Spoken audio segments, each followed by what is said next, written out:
பிரியமானவர்களே, ஆண்டவராகிய இயேசு கிறிஸ்துவின் நாமத்தினாலே உங்கள் யாவரையும் அன்போடு கூட நான் வாழ்த்துகிறேன். ஆண்டவர் கிருபையாய் நமக்கு கொடுத்த இந்த புதிய நாளுக்காக முதலாவது நாம் ஆண்டவருக்கு நன்றி சொல்லுவோம்.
இந்த நாளுக்கு அந்த ஆண்டவர் கொடுக்கிற ஒரு வார்த்தை ஏசாயா தீர்க்கதரிசன புஸ்தகம் 64வது அதிகாரம் 8வது வசனம்.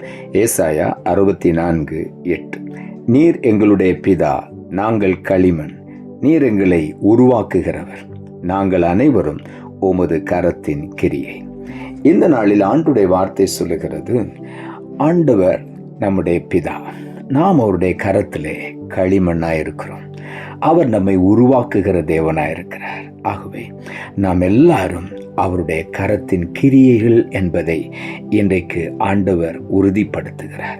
அவர் தம்முடைய சித்தத்தின்படி, தம்முடைய விருப்பத்தின்படி நம்மை ஆண்டவர் உருவாக்குகிற தேவனாயிருக்கிறார். ஆகவே நாம் அவருடைய கரத்திலே நம்மை முழுவதுமாய் அர்ப்பணிக்கும் பொழுது, ஆண்டவரே உம்முடைய சித்தம் என்னுடைய வாழ்க்கையில நிறைவேறட்டும் என்று ஒப்பு கொடுக்கும் பொழுது, ஆண்டவர் நம்மை அழகாக வனைந்து நம்மை நல்ல ஒரு பாத்திரமாக அவருடைய கரத்தில் எடுத்து பயன்படுத்துவார்.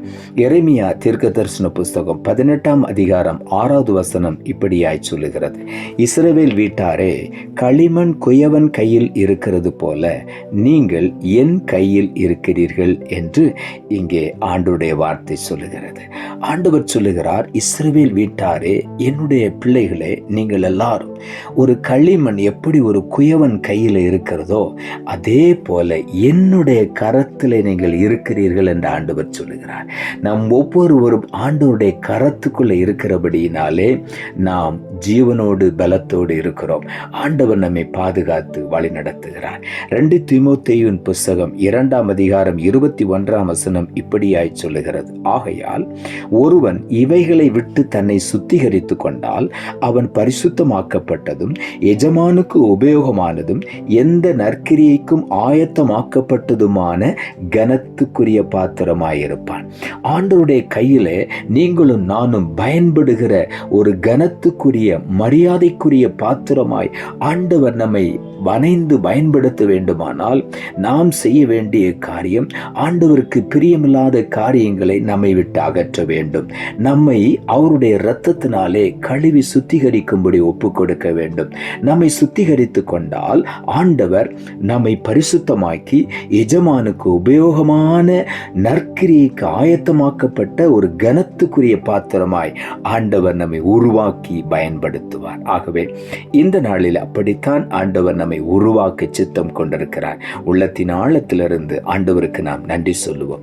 கர்த்தர் ஒருமுறை எரேமியாவை அழைத்து, எரேமியா தீர்க்கதரிசன புஸ்தகம் 18ஆம் அதிகாரம் 2ஆம் வசனத்திலே எரேமியா தீர்க்கதரிசியை பார்த்து ஆண்டவர் சொல்லுகிறார், நீ எழுந்து குயவன் வீட்டுக்கு போ, அங்கே என் வார்த்தைகளை உனக்கு தெரிவிப்பேன் என்று ஆண்டவர் தீர்க்கதரிசி எரேமியாவுக்கு சொல்லி அனுப்புகிறார்.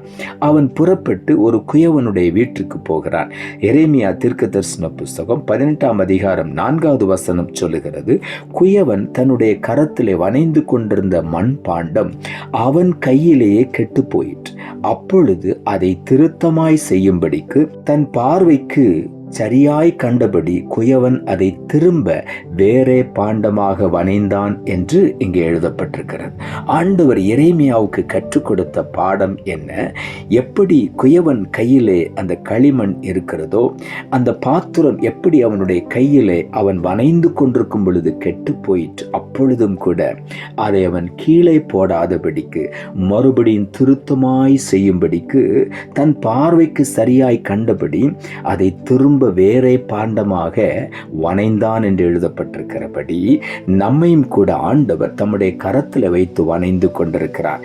சில நேரங்களிலே சுயம் நம்முடைய வாழ்க்கையில மேலோங்கி நாம் ஆண்டுடைய திட்டத்துக்கு விலகி போகும் பொழுது அவருடைய கையிலே சில நேரம் கெட்டு போய் விடுகிறது அந்த பாத்திரம். நம்முடைய வாழ்க்கை சில நேரங்களிலே கெட்டு போனாலும் கர்த்தருடைய கரத்தில் இருக்கிறது என்பதை நாம் மறந்து விடக்கூடாது. அவர் ஒரு முறை தம்முடைய கரத்தில் நம்மை எடுத்துக்கொண்டார் என்றால் ஒருபோதும் கீழே விட மாட்டார்.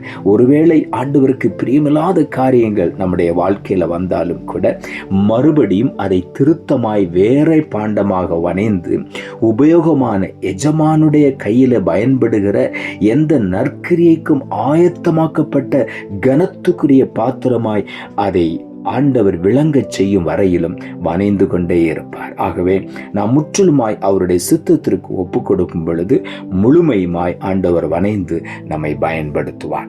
ஏசாயா தீர்க்கதரிசன புஸ்தகம் 43 அதிகாரம் 1 வசனத்தில் இப்படியாக எழுதப்பட்டிருக்கிறது. இப்போதும் யாக்கோபே, உன்னை சிருஷ்டித்தவரும் இஸ்ரவேலை உன்னை உருவாக்கிறவருமாகிய கர்த்தர் சொல்லுகிறதாவது, பயப்படாதே, உன்னை மீட்டு கொண்டேன், உன்னை பெயர் சொல்லி அழைத்தேன், நீ என்னுடையவன் என்றார். இங்கே யாக்கோபை ஆண்டவர் சிருஷ்டித்தார். அவனை மறுபடியும் உருவாக்கி அவனுடைய பெயரை இஸ்ரவேல், தேவனுடைய பிள்ளை என்கிற பெயரை அவனுக்கு கொடுத்தார்.